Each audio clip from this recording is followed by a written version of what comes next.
माझं नाव राजन. मी एका छोट्याशा गावात राहणारा सामान्य मुलगा होतो. शिक्षणासाठी शहरात जायचं होतं, पण घरची परिस्थिती बेताचीच होती.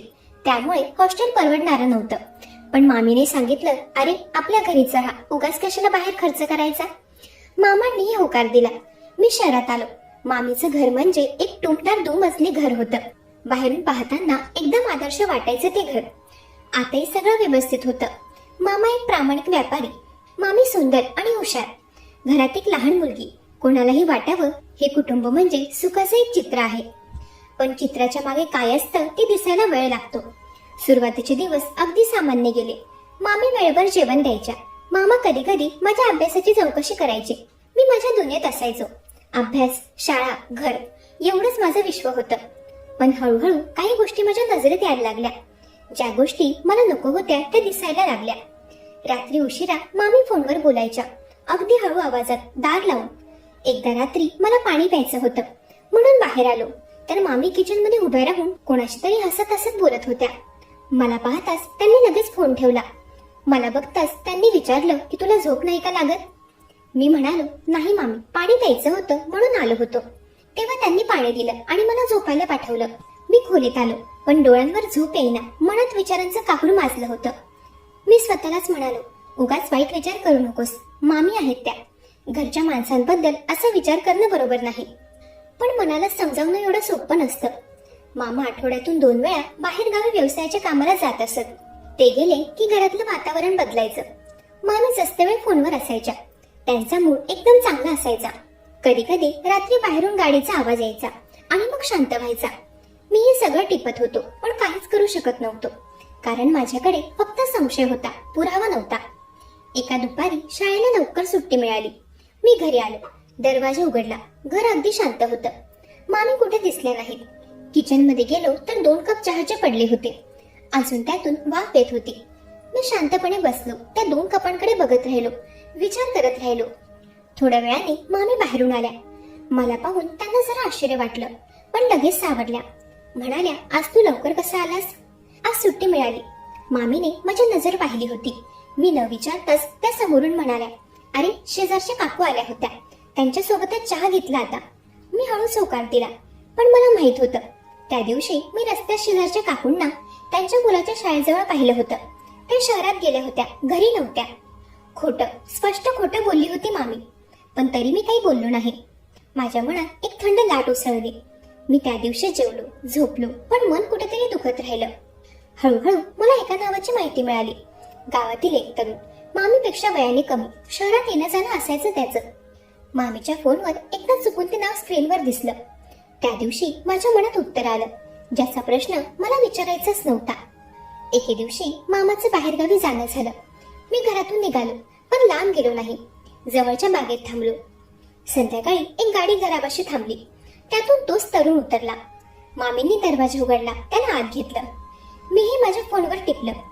गाडीचा नंबर, तारीख, वेळ सगळं टिपलं. ते सगळं पाहत असताना माझ्या डोळ्यात पाणी आलं. मामींबद्दल जे मला माहीत व्हायला नको होतं ते आता माहीत झालं होतं. पण त्यावेळी मला हे ठाऊक नव्हतं की मामी लवकरच मलाही या सगळ्यात ओढणार आहे. त्या रात्री मी उशिरा घरी आलो, जेवण केलं आणि झोपलो. रात्री 2 वाजता मला अचानक जाग आली. मला दाराची चाहूल लागली. मामी आत आल्या होत्या. त्यांनी माझ्या जवळ येऊन माझ्या फोनकडे हात केला. मी डोळे मिटलेले ठेवले, श्वास सामान्य ठेवला. आतून मात्र हृदय जोरजोरात धडधडत होतं.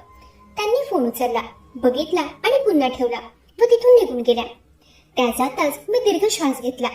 त्यांना माहित होतं मी काहीतरी टिपलं असेल, म्हणून त्या तपासायला आल्या होत्या. पण मी आधीच सगळे पुरावे दुसरीकडे पाठवले होते. त्या फोनमध्ये काहीच नव्हतं. मामांना सांगायचं का, हा प्रश्न माझ्या मनात रात्रंदिवस घोळत होता.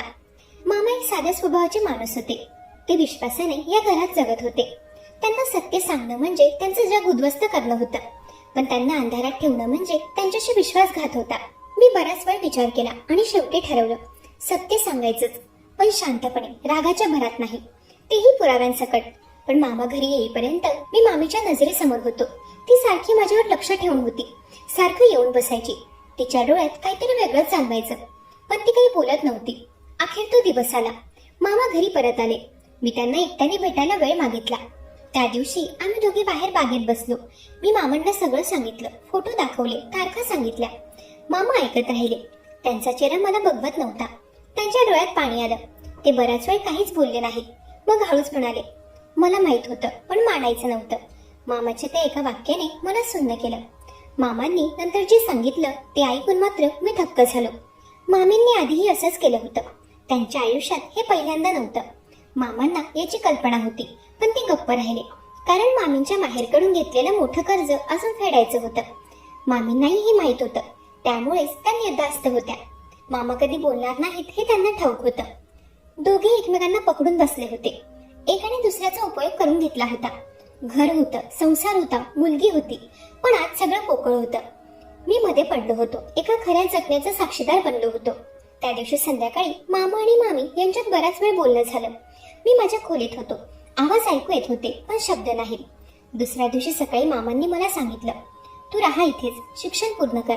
या घरात काय होतंय ते बाहेर सांगू नकोस, विशेषतः आमच्या मुलीसाठी. मी मामाला होकार भरला. त्या प्रसंगानंतर मामी नंतर माझ्याशी कधी जास्त बोलली नाही. मीही जास्त बोललो नाही.